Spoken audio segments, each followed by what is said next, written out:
The Case of the Captain's Hair by Rhiannon D. Elton. All rights reserved. This book, or parts thereof, may not be reproduced in any form, stored in any retrieval system, or transmitted in any form by any means, electronic, mechanical, photocopier, recording, or otherwise, without prior written permission of the publisher, except as provided by Australian Commonwealth copyright law. For permission requests, write to the publisher at Attention Permissions Coordinator at the address below. info@rhiannoneltonauthor.com. Cover compiled by Rhiannon D. Elton. This is a work of fiction. Names, characters, places, and incidents either are the products of the author's imagination or are used fictitiously. Any resemblance to actual persons living or dead, businesses, companies, events, or locales is entirely coincidental. Dedicated to Mark Ryan Stubbs, 1990 to 2016. Without you kicking my butt into gear and giving me hope, I would never have reached so far for my dreams and made them a reality. Chapter 1. The Beginning of the Journey. The woodlands of Grothenna turned from emerald green to pale brown as early autumn nestled into the land. The trees shimmered with gold and yellow leaves as the animals gathered stores in preparation for the expected frost. The deer of northern Grothenna, who were said to bring tidings of abundance to the locals during springtime, were grazing peacefully along the tree line of the main road leading away from the city of Plug. As the weather grew cooler, they began to shed their brown summer coats in favour of snow-white fur. The herd lifted their heads at the sudden noise of a single mahogany carriage clacking along the wide road. It was led by a beautiful chestnut mare with a soft mulberry harness and no bit. From the gold trim running along the door, windows, and hand-carved decorative woodwork of the carriage, it was clear that the occupants were accustomed to only the finest luxuries in life. Within the elegant carriage, two finely dressed youths sat opposite one another. The young man lounged across the plush seat, propped up by the corner of the back of the seat and the window ledge, allowing the passing scenery to occupy his turbulent thoughts. In contrast, the young lady sitting across from him sat up primly, her dainty hands clasped neatly in the folds of her skirt. Her long jet-black hair lay plaited over her shoulder, resting against the golden-brown shawl draped across her slender frame. Although her overall appearance presented her as rather plain and unmemorable, her eyes were a striking shade of acid green that seemed to analyze every detail of the passing landscape. The only sound within the carriage was the agitated and irregular tapping of her small-heeled shoes. "Mina, please," the boy groaned and sat up in frustration. "Either kick the seat with a rhythm or stop. It's becoming irritating." The young girl turned her icy glare onto her brother. "Well, Wolflock," she hissed, "I wouldn't have to irritate you if you'd left father on good terms." She maintained her glare, kicking the seat again in defiance and haughtily raising her chin in challenge. The boy stretched his arms out and fell back against the seat, raising a condescending eyebrow at his little sister's behaviour. As she continued to glare, Wolflock uncomfortably conceded. He was determined not to give her any ammunition to make him apologise, so he looked at his attire as if it was suddenly far more interesting than anything else in the carriage.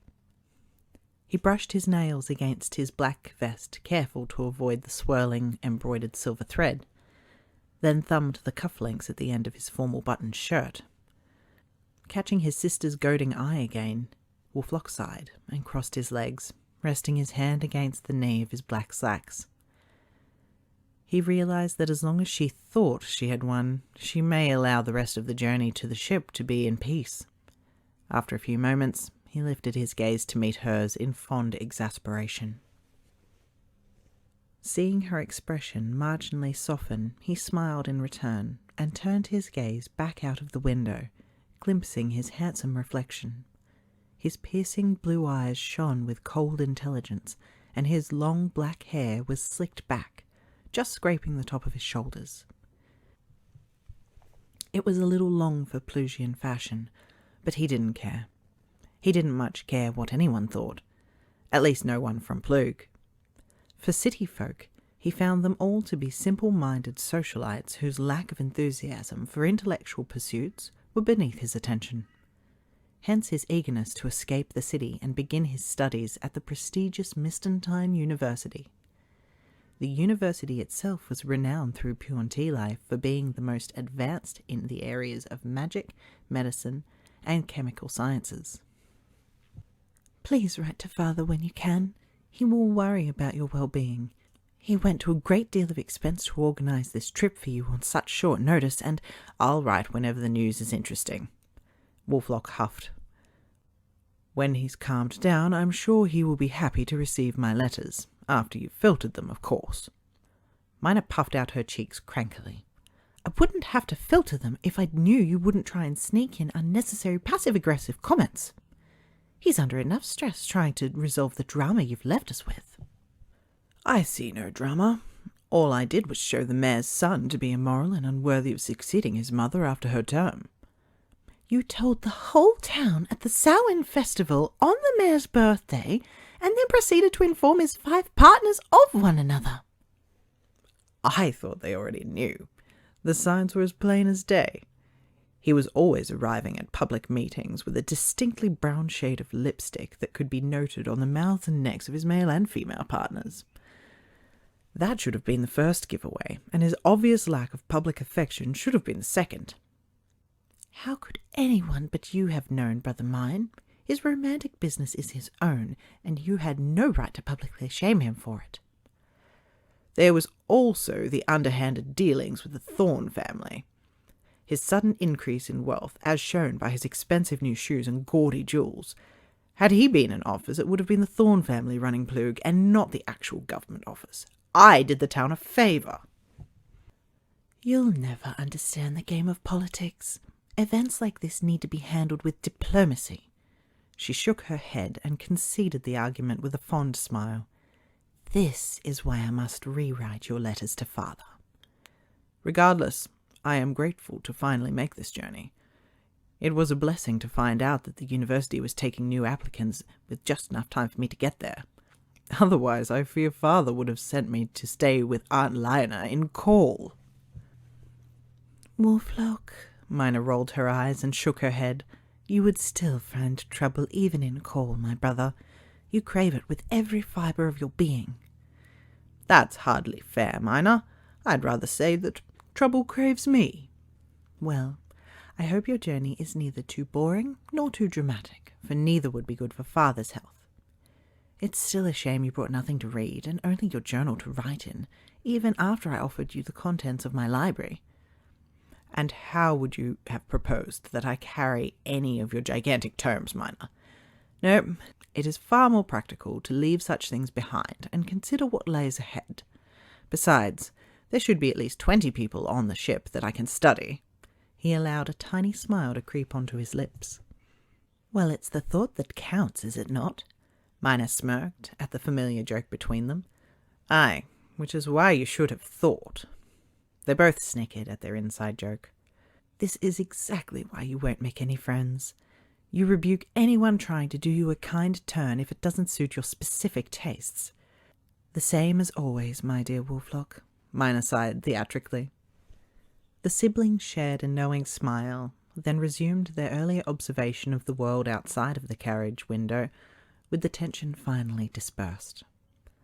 The sun was high in the sky when they heard the sounds of cargo being loaded onto ships, the boisterous cacophony of crewmen shouting instructions to each other, clattering carts rolling over the cobblestone road, and merchants heatedly bartering, flowed through the carriage as they neared the water's edge.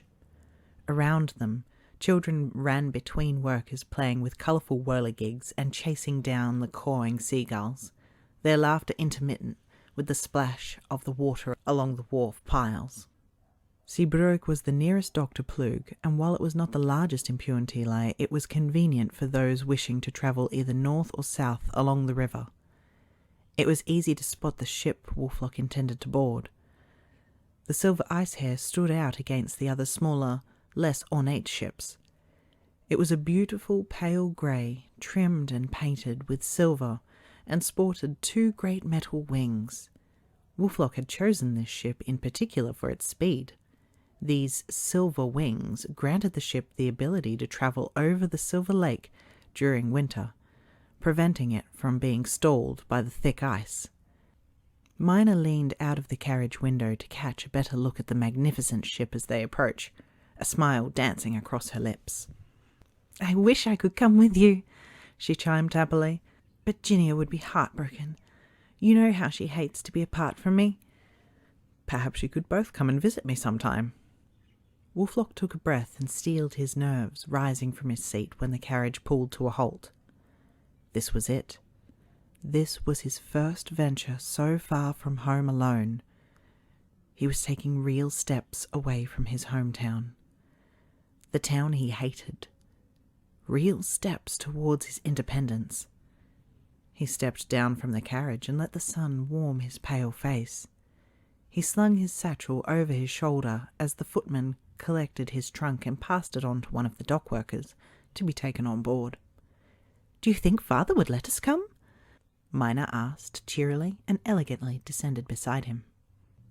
"You would have to ask him, but I'm sure if you had company and protection he would let you." Wolflock took her hand gently and looked up at the driver. He was a greying man who was all sinew, spoke slowly, and lived for the horses raised on their father's land. Wolflock's father's company raised and trained the best horses employed throughout Grotthena. "Merry part, Huston," Wolflock nodded courteously. "And merry meet again, Master Fallon." Huston nodded back. Mina escorted Wolflock to the long wooden dock, taking his arm as they entered the throng of 20 people standing together behind the rough wooden railing. Wolflock could tell, simply by judging the distance of the people from the boat, who had been on the ship from call and who were newly boarding. Those staring eagerly at the ship had not been on it for a month and a half, while those distancing themselves clearly were in need of some time on solid land. The ship was certainly magnificent to behold. It was a little under 50 yards long and 15 yards wide, and the whole ship looked like a giant silver knife ready to slice swiftly through the water. There were 3 masts on the deck, the central one being the largest, and supporting the crow's nest at its peak, amidst the bundles of white sails. Wolflock glanced around to see who could give him any information about their departure and decided to approach the nearest person to them, a lady with a small child intrigued with something in their large travelling sack. The woman was dressed entirely in black, her auburn hair coming free from her poorly tended bun as she dabbed her eyes with her frayed handkerchief. Her dress was sun-faded, her shoes old and worn, all suggesting that she had come from a working family and had travelled far to make this journey. Her child was determinedly searching through their bag, which was likely to be filled with new luxuries purchased on the dock. She shared the same distinct auburn hair as her mother, and seemed unperturbed by her mother's distress. "My condolences," he said solemnly, startling the woman. "Pardon?" she hiccuped. "You've recently lost your husband, yes? Hopefully you can recuperate on the ship. When will we be boarding, do you know?" He tried to act pleasantly and offered his fresh handkerchief to dab her eyes. "The first mate should be out shortly to allow us on board. I don't believe we've met. Or have we, and I just can't remember you? My memory has been so slippery since the Justice took Arden.